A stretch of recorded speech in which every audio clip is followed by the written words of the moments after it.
Do you wish you can go back in time and change anything about our relationship? Yeah. What's up, you guys? Welcome back to another video. It's your girl, Janae. And of course, it's your boy, Derrick. And we back with another mother loving video. Back with another one. Y'all see the talk I see what's going on today. I will low-key be putting my man in the hot seat. Ooh. But not really the hot seat. But I'm just going to be asking him 10 uncomfortable questions that he's probably A, not prepared to answer, and B, he might not want to answer them. So yeah, honestly, it doesn't seem like a video I was looking forward to, but you guys probably should look forward to this because it's where it gets spicy. It's where things will come out to the light. Some stuff y'all might not have knew, you know what I'm saying? Get a little insight about who we are and how our relationship has been over the last 8 years, going on 9. So y'all, before we get into this nice adventure, make sure y'all like this video, subscribe to the channel. If you want more content like this, comment down below. All right, let's get into the video. Let's get the questions going. There better not be nothing too crazy. Yeah, so these are some questions people sent me on Facebook and also some questions that I pulled out about derriere. So I know they finna be lit. I hate sitting on this seat. This is my bad side. You want to switch sides? Both sides is your good side. Trade me. How does it feel to have a man that has 2 good sides? Y'all, I look huge in this sweatshirt. Y'all probably think I'm pregnant again, but I can guarantee y'all, no baby is in here. Pregnancy test can be delivered if y'all want me to. So yeah, let's get into it without further ado. I mean, what we sitting here waiting around for? Right. Okay, so question number 1. Do the pros outweigh the cons in our marriage? Do the pros outweigh our cons? Most definitely. Definitely. I would say some of the pros are my wife cooks for me. You know what I'm saying? My wife loves me like nobody else has, other than my mama. My wife has given me a child, you know, which nobody has done. You know what I'm saying? And you was able to see the whole process. And I was able to see the whole thing up close, which I'm scarred for life. But hey, I'm gonna go to therapy about that. Number 4, my wife's my friend, one of my best friends. You know what I'm saying? First. And I can talk to her about anything. So that's definitely some things that in a relationship, I feel like I can't beat it. You know, being out in the streets, you know what I'm saying, and belonging to the streets, and you know, these females ain't gonna be able to deliver what my wife delivering to me. You feel me? Okay. Y'all, he was like this before Cole dropped his album talking about being faithful, just letting y'all know. Okay, this might be a hard question, I want you to be honest. Okay. Do you see yourself reaching your fullest potential as a man with me? With you? Yes, our relationship. Whoa. Shit, that's hey, I ain't gonna lie, I don't know if you're ready for this answer. Go ahead, tell me the truth. I mean, the truth, I'm only gonna tell the truth, y'all. I ain't gonna sit on here and lie and sugarcoat nothing. You know the truth. Cause the truth will set you free, feel me? So, I thought about it, and sometimes I feel like you might hold me back from maybe being the best man I could be in the future, maybe. Because you do a lot of things for me, you feel me? And X sometimes can disable me, you feel me? Like, sometimes I will lean on you a little bit and I might be leaning on you a little too much. And it's like, I might need to be going through that for my character development, you know what I'm saying? Or, you know, to build who I'm gonna be in the future. Right, because you don't ever have to worry about breakfast or dinner. Like, I mean, you do have to worry about, but not a lot of times you don't have to worry about that. You know what I mean? Yeah, right. Or like, say for instance, if he's in there working on the computer, I'm gonna bring the food to him. I'm gonna bring the drink. I'm gonna bring all of that. Like, I feel like that's just my calling as your wife, you know? Yeah, I definitely appreciate that, you know. But I thought about in the future, like how maybe if I was necessarily by myself and necessarily was focused on me only, I would probably progress more, obviously, because it's only focused on me. But I'm focused on my family, I'm focused on you, so I'm putting my energy into y'all as well. So it still comes back to me though. So at the end of the day, I can't see myself getting to the man that I want to be with you still. You know what I'm saying? Yeah. Okay. Do you still have trouble these days finding the reason why I'm still the one? Do I have trouble? Now 8.5 years later. Nah, I think, oh man, I trust you with that position, right? I feel like you've been groomed for that position. Like, we've been through the stuff we've been through, so you can grow into what you've grown into. We've been through a lot together, so it's hard to even imagine going through that with somebody else. So I don't really look at somebody to take your place, and I don't think I ever would. You know, if anything was to ever happen, like if we ever separated or anything like that, I still wouldn't look for somebody to take your place because you already gonna have a place in my heart that nobody could take. You feel me? Pookie. No, I'm serious, like for real. Me too. Yeah. I mean, it's hard to find somebody like that you truly can't replace. You know what I'm saying? Like that's one of the things that I feel like when you know you got your person, and you know what I'm saying, you know you want to be married, or you know you want to be locked in with life with this person, you should look at them as, you know, irreplaceable. Oh, you gonna make me cry. Don't mess your makeup up. I don't got that much on there. Do you think that we waited too long to have our first kid? No, I don't. I think that we had a kid probably about the best time we could have, and I think we planned it this way. Like we said, like 25, you know what I'm saying, something like that. That's what we had them at. So, you know, we've been together since we was 17. You know what I'm saying, 18. So, the fact that we didn't have him at that age, it allowed us to go live life and enjoy ourselves and enjoy our adolescence. You know, in our early teen, our late teens and our early adulthood, we got to enjoy that. We got to travel. We got to travel. Yeah, we got a lot of memories, and I knew that it was time to go ahead and add our team member. It's like, ain't no way I want to go through life no more, and I don't want to keep bringing team members in. You know what I'm saying? Family members, like, because at the end of the day, we all we got. Yeah. Okay. Is there anything that you would want to change about me if you had the chance?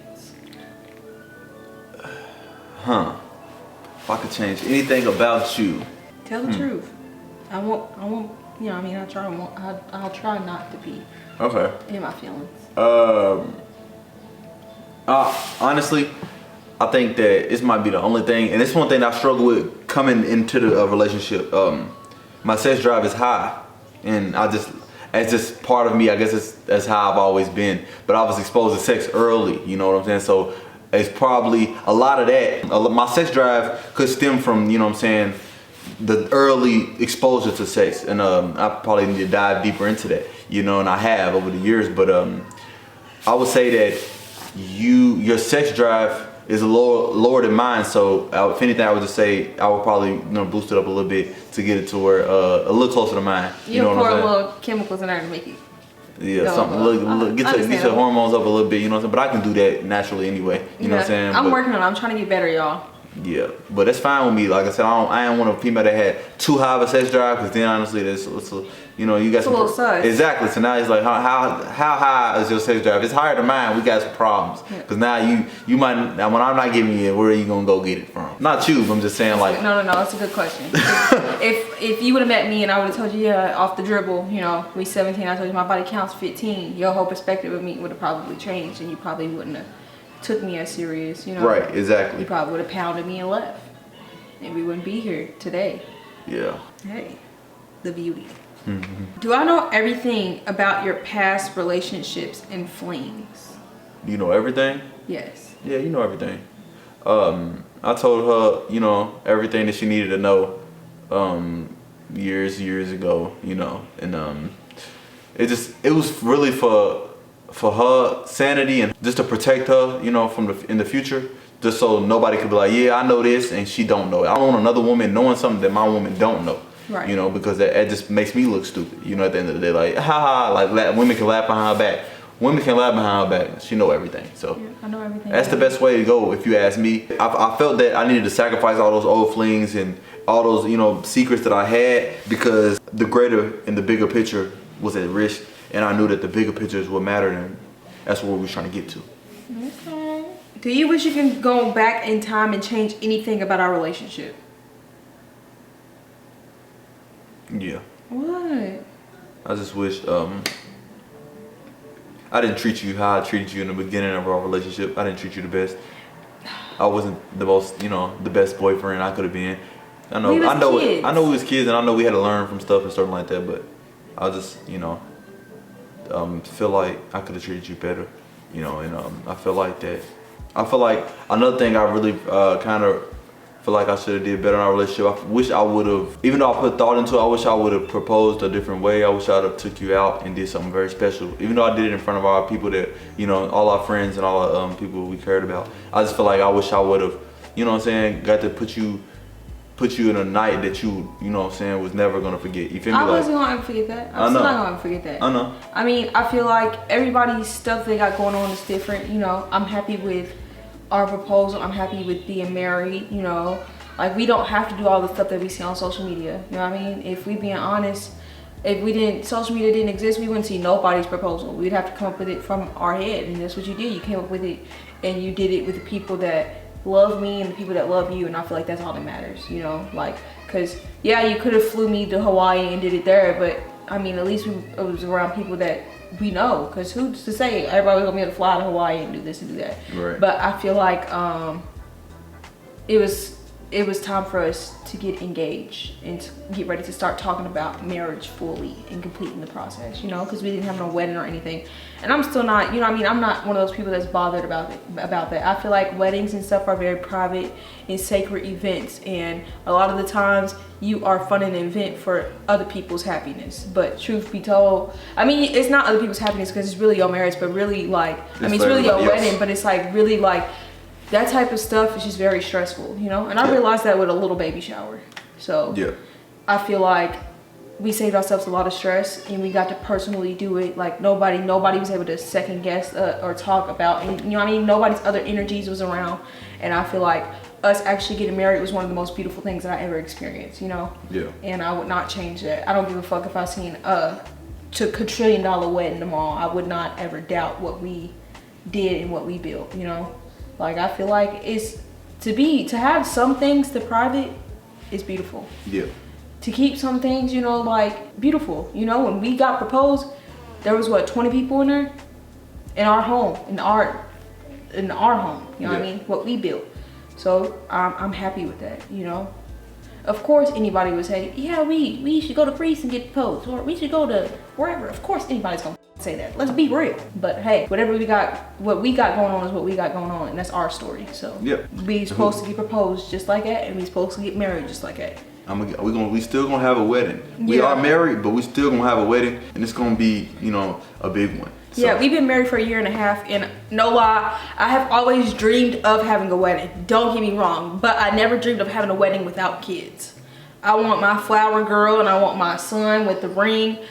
So like, there's just certain things that we ain't have no kids at the time we got married. So how we gonna have all the dream ideal stuff that we wanted to have? You know, like when I think about ideal wedding, I think about something really grounded. I want to be out in nature. I want people to come to the wedding shoeless. I want everybody to be grounded. Like I want us to eat good food, eat clean, have smoothies, stuff like that. That's my ideal thing. So like when you hear the norm for me and when you hear what I'm thinking, it's nowhere near the norm. You know what I mean? Yeah. And everybody else, once they supposed to be husband or fiance, they damn near kill themselves for the fucking proposal.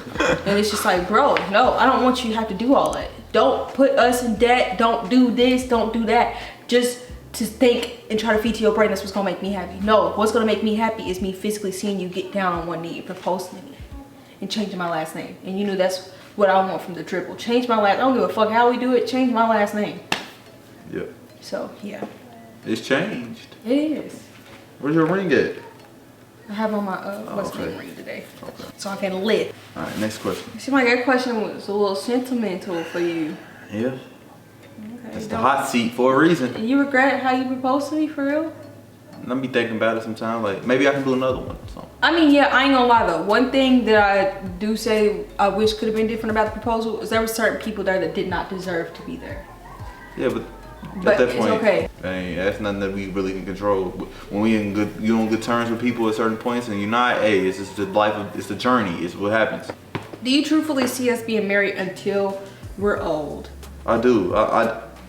I think that we just got to make sure that we continue to adapt and continue to learn each other and continue to put our personal happiness at the top of the list too. You know what I'm saying? Like you should be satisfied, but without me. You know what I'm saying? Like I should be satisfied without you. Then we come together and we happy together. You know what I'm saying? And we showing our kids and leading the way that look, mommy and daddy's happy. This is the life we picked. This is the life we wanted to live, and we're doing it. And you can do the same thing. Use our blueprint, you know, and we can guide you through the situation, you know. So that's what I see. I do see us raising our kids together and getting old together.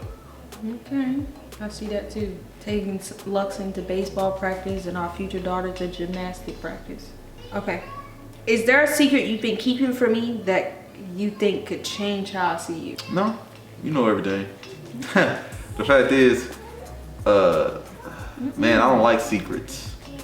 Secrets eat at me. You know what I'm saying? Like I can't even necessarily operate. I think it's my conscience. Like I have a conscience, and it keep eating at me every day if I feel like, you know what I'm saying, I'm hiding something from you. So no, you know everything. You know what I'm saying? I don't got no secrets. So, do you think at this point in our marriage, is it okay for us to have opposite sex friends? Only if they ugly. Then you can have a friend. Bye. You just said that on video. Nah, listen though. The thing is, I don't think it's necessarily possible to have opposite sex friends, unless we're all friends together. But if it's only your friend and it's a dude and that nigga's anywhat of attractive, I don't think you can be friends with him. I just don't, because it's the attraction is natural. You feel me? Like I can't blame you for being attracted to somebody. You know what I'm saying? That's not realistic. But the fact is, you're probably gonna get tempted a lot of times, and I don't necessarily know if you want to put yourself in that position because everybody's not that strong. And then the thing is, all it takes is one time and stuff happens, and you know what I'm saying? Now you got to deal with that. You know what I'm saying? And it might lead to a lot of other problems. So it's like, you might as well just not even been that person's friend anyway. You might as well just stay and you can find you some female friends and have me as your male friend. Yeah. We already went through that before though. I mean, yeah, you should, as a, you know. Yeah. In a relationship, you should have that conversation. Yeah, you gotta experience different stuff and stuff like that. So it's getting hot in here, so take off all your clothes. I am getting so hot. Okay. Have you ever compared me to ex-partner, ex-fling, any of that? And if so, in what way? Yeah, I definitely have compared you. Obviously, I think life's about when I made a decision of I'm not gonna mess with nobody else. I had to compare you to everybody else. Like who's holding weight? You feel me? Like wasn't nobody weighing in with me. Nah, they wouldn't. so like I'm like you ain't giving what she's giving. All right, next. And you ain't giving what she's giving it either. Next. You know what I'm saying? Like I had to just put you up against all the people that didn't make it, obviously, and see who's best for me, who had the most potential. And that's what I wanted to see. I wanted potential that I could unlock, and you know what I'm saying, we open up a box of who knows what, and that's what we've done in this relationship. Like nobody would ever thought we did what we've done, you know what I'm saying? So like there's beauty in that, and we've inspired a lot of people, you know, and close people on the internet, and you know, ex-flings. Yeah, all of that. We do inspire a lot of people. Alright, you guys, so y'all seen me ask Derrick some uncomfortable questions that he may not want to ask, and also put him on the hot seat. How'd I do? Y'all let me know what y'all think below. I think you did good. I think you was honest. I think some of them questions did bring you some discomfort, but that's okay. It's life. It is life. When you're uncomfortable, it allows for you to grow, and allowing for yourself to grow is always a plus, you know? Most definitely. So I think that you're still an amazing person. My perspective about you has not changed because it is. I think you're still gonna be dope, and I think that you keep elevating on this level, you're gonna be one of the most powerful men on this earth, just like I always tell you. Thank you. I appreciate that. Absolutely. It's an honor to have you by my side. For sure. And your son's gonna be so proud to call you dad. Y'all, until next time, we out of here. On Love.